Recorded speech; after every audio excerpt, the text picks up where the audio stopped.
नमस्कार, आप देख रहे हैं बीक्यू प्राइम हिंदी और ये है आईपीओ अड्डा और मेरे साथ जो कंपनी है वो एसएफ स्मॉल फाइनेंस बैंक है। इनका आईपीओ नवंबर 3 को खुल रहा है और 7 को बंद हो रहा है। 57 to 60 रुपीज़ प्राइस बैंक पे है और 463 करोड़ का आईपीओ जिसमें 390.7 करोड़ का फ्रेश इशू है और जो रिमेनिंग है ओएफएस है जो जिसमें selling share holders SF holding financial holdings PNB Met Life और अलायंस बजाज अलायंस लाइफ हैं।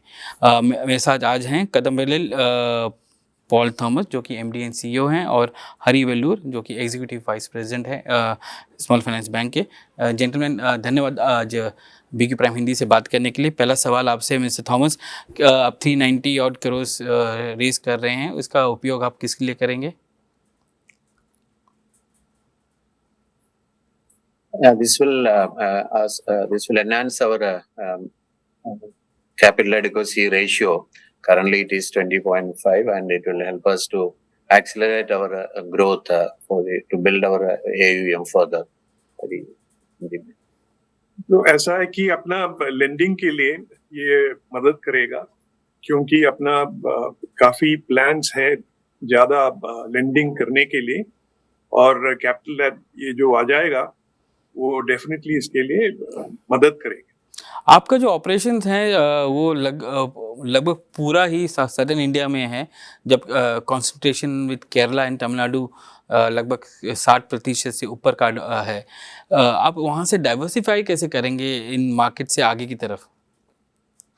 अच्छा, ऐसा है कि हम तो 30 साल से सदर्न इंडिया में तो ऑपरेट कर ही रहे हैं और केरल और तमिलनाडु के बीच में अपना अबाउट 60% बिजनेस है वहाँ।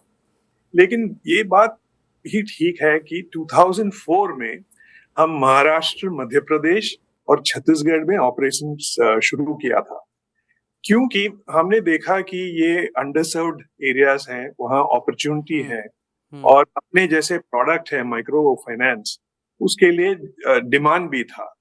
तो 2004 में हमने वहाँ ऑफिसेस सेटअप किए और जब आप देखोगे आज मध्य प्रदेश में अपना 78 ब्रांचेस हैं, 68 ब्रांचेस हैं, महाराष्ट्र में 71 ब्रांचेस हैं और छत्तीसगढ़ में 35 ब्रांचेस हैं।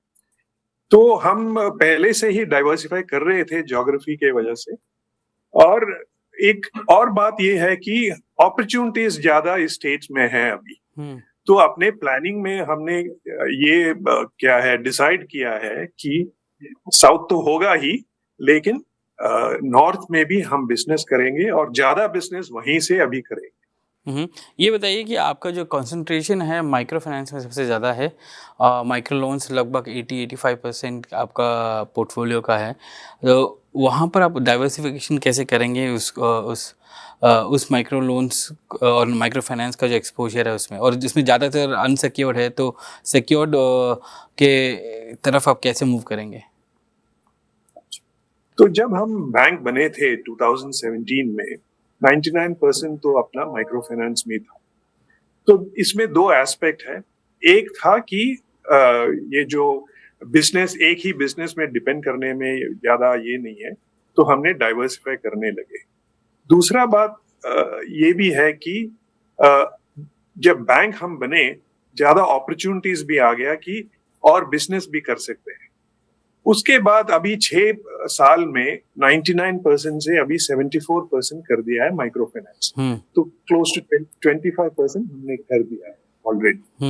लॉन्ग टर्म में ये और कम होगा। ये बात ये है कि अपना जो बुक है वो तो बढ़ेगा ही माइक्रो फाइनेंस में, क्योंकि ये अच्छा बिजनेस है, हमारा एक्सपर्टीज वहां है, हम अच्छे कर रहे हैं, तो बुक तो बढ़ेगा ही, लेकिन एज अ परसेंटेज शेयर थोड़ा कम करेंगे। ये है अपना प्लान। मिस्टर थॉमस, आपका बुक किस गति से बढ़ेगा, किस ग्रोथ रेट से बढ़ेगा? क्योंकि आप काफ़ी एग्रेसिवली ग्रो कर रहे हैं लास्ट 2-3 साल से, अभी कैपिटल भी ले रहे हैं, तो क्या सेम गति रहेगी या थोड़ा सा आप डाइवर्सिफिकेशन की तरफ फोकस करेंगे और थोड़ा सा नॉर्मलाइज ग्रोथ होगा आगे जाके?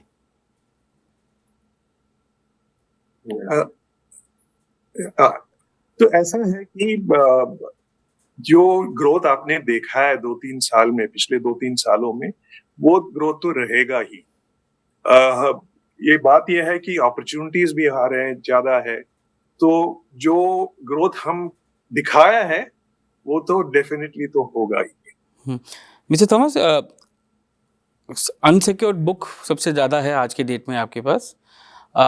उसको सिक्योर्ड बुक की तरफ आप कितना करेंगे, क्योंकि आज के डेट में भी अनसिक्योर्ड 70-75% है आपका, तो उसको सिक्योर्ड की तरफ कैसे मूव करेंगे आप, और वो रिस्क कैसे कम करेंगे आपके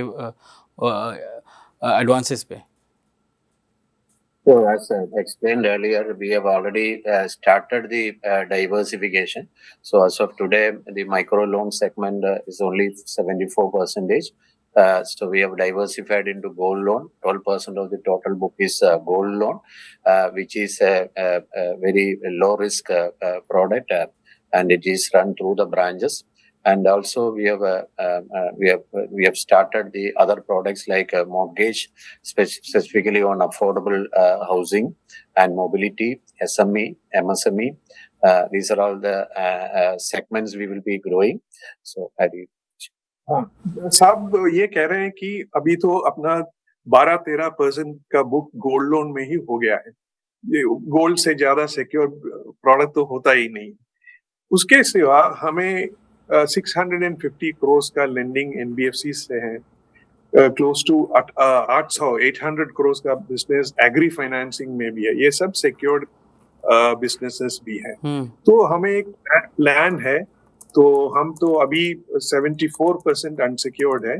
अगले 3-4 सालों में ये और कम होगा। बुक तो ज्यादा होगा, लेकिन शेयर तो कम कर देंगे। फाइनली पहला आखिरी सवाल मिस्टर थॉमस, हमने देखा कि आपकी इंडस्ट्री में स्पेशली स्मॉल फाइनेंस बैंक के सेगमेंट में काफ़ी कंसोलिडेशन हो रहा है। हमने एक अभी देखा early this week AU small finance और फिनकेयर के साथ। आप भी क्या ओपन हैं कंसोलिडेशन के लिए और जोग्राफिकल एक्सपेंशन के लिए from south to other parts of the country? So for the geographical expansion, we have already taken steps. We have opened branches. We have already tied up with institutional business correspondents from these geographies where we really wanted to expand. And our immediate focus is on completing the listing requirement and also to grow organically. And we will be keep open for all those ideas for consolidation, but it is not there in our agenda at the moment. Gentleman, धन्यवाद आज BQ prime Hindi से बात करने के लिए। आपका IPO नवंबर 3 को खुल रहा है 57 to 60 रुपीज़ के प्राइस बैंड में। 463 करोड़ का आईपीओ है, जिसमें फ्रेश इशू टू 390.7 करोड़ का है। धन्यवाद आईपीओ डमाने के लिए। धन्यवाद, थैंक यू।